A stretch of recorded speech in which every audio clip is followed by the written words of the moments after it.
We live at the well said, sir. We live at the lowest stage below which we cannot live. Yes, this mindset only abstract from developing. Yes అండి, thank you Usha గారు, thank you. ఇది చాలామందిని చూసిన మీదట అంటే నాకు ఫస్ట్‌లో as a trainer గానీ, యాజ్ ఎ కోచ్ గానీ, యాజ్ ఎ మెంటర్ గానీ నాకు ఫస్ట్‌లో చాలా పెయిన్ ఉండేది. చాలా పెయిన్ ఉండేదనమాట.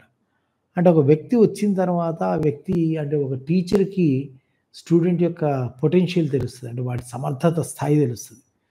ఒక టీచర్‌కి స్టూడెంట్ యొక్క సమర్థత స్థాయి తెలుస్తది. అట్లా నా దగ్గరికొచ్చి ఆ వ్యక్తి కూర్చొని ఒక నెల, 2 నెలలు నాతో ప్రయాణం చేయగానే నాకు ఆ వ్యక్తి యొక్క సమర్థత స్థాయి తెలుస్తది. ఆ సమర్థత స్థాయి తెలిసినప్పుడు నేనేమనుకున్నానంటే, అరె! ఈ వ్యక్తి నెలకు కనీసం ఒక 5, 6 లక్షలు సంపాదించే స్థాయికెళ్తాడు. లైఫ్‌లో మొత్తం మీద 10, 15, 20 కోట్లు సంపాదించే స్థాయికెళ్తాడు.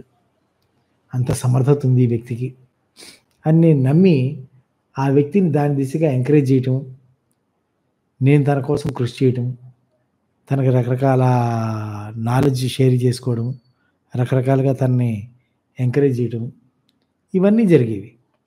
అయితే ఎంత చేసినా ఈ వ్యక్తి ఒక స్టేజ్ దాటి వెళ్ళేవాడు కాదు. ఎంత చేసినా ఈ స్టేజ్ దాటి వెళ్ళడు. ఎంత చేసినా ఈ స్టేజ్ దాటి వెళ్ళాడు. ఇట్లా ఒకళ్ళో ఇద్దరు అంటే సరే వాళ్ళలో తప్పేమో అనుకోవచ్చు. పోనీ అందరూ అంటే నాలో తప్పు అనుకోవచ్చు. కొందరు అలాగా, కొందరు ఇలాగా. ఎవరా కొందరు అలాంటి వాళ్ళు, కొందరు ఇలాంటి వాళ్ళు అని చెప్పి నేను రిసర్చ్ చేస్తే అప్పుడు ఈ పాయింట్ తెలిసిందనమాట. 99% ఆఫ్ ది జనాలు మనకి యాక్సెప్ట్ చేయగలిగినంత లోయెస్ట్ వెర్షన్‌లోనే బ్రతుకుతారు. ఈవెన్ గట్టిగా చెప్పాలంటే మేబీ నేను కూడా అవ్వచ్చు. ఎందుకంటే నేను కూడా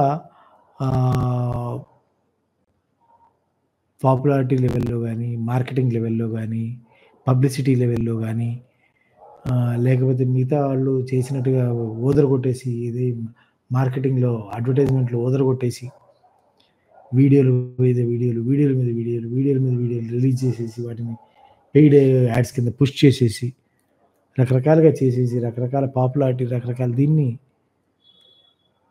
పొంది నాకున్నటువంటి ఇన్‌కమ్‌ని కనీసం ఇంకొక 4 రెట్లో, 5 రెట్లో పెంచుకోగలిగి ఉంటానేమో.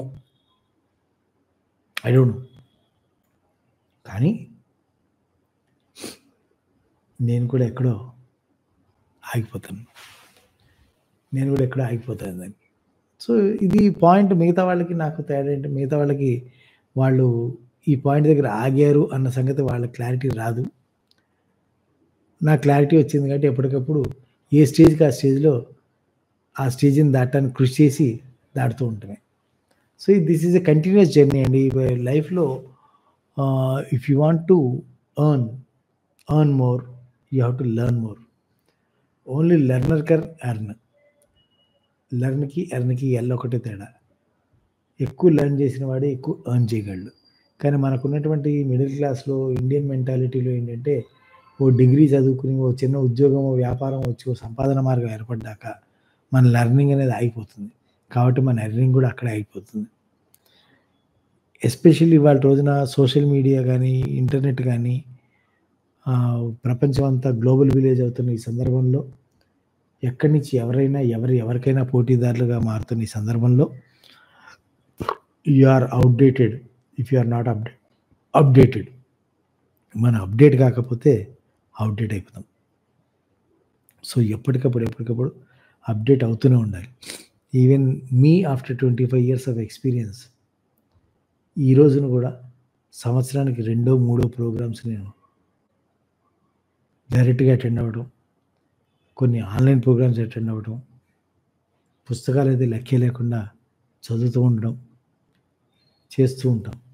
So, we have to update our self. ఆ లెర్నింగ్‌కి మన సంపాదనలో కొంత భాగాన్ని ఎవరైతే కేటాయించగలుగుతారో, అంటే ఏమవుతుందంటే వి ఆర్ ఏ రిసోర్స్. మనకు మనం రిసోర్స్. మనకు మనం ఒక వనరు, మానవ వనరు. ఆ వనరుకి మనం ఎప్పుడైతే నర్చర్ చేస్తామో, ఆ వనరు మనకి ఫ్రూట్స్‌నిస్తుంది. సో, ఇది మనకున్న వనరు. దీన్ని మనం నర్చర్ చేయాలి. మా ఫ్రెండ్ ఒకాయన చాలా అద్భుతంగా చెప్తారు. నీ మెడ పై భాగానికి నీ మెడ పై భాగానికి నువ్వెంత పెట్టుబడి పెడితే నీ మెడ పై భాగానికి నువ్వెంత పెట్టుబడి పెడితే నీ మెడ కింద భాగం అంత ఐశ్వర్యాన్ని అనుభవిస్తుందట. నీ మెడ పై భాగానికి ఎంత పెట్టుబడి పెడితే నీ మెడ కింద భాగం అంత ఐశ్వర్యాన్ని అనుభవిస్తుందట. అంతే కదా! ఇప్పుడు మనం మెదడు వాడతాము. వచ్చే డబ్బులతో మంచి బట్టలు కొనుక్కున్నాం అనుకోండి, మెడ కింద భాగమే వాడుకునేది బట్టలు. గొలుసులు గిలుసులు వేసుకున్నాం అనుకో మెడ కింద భాగం వేసుకునేది.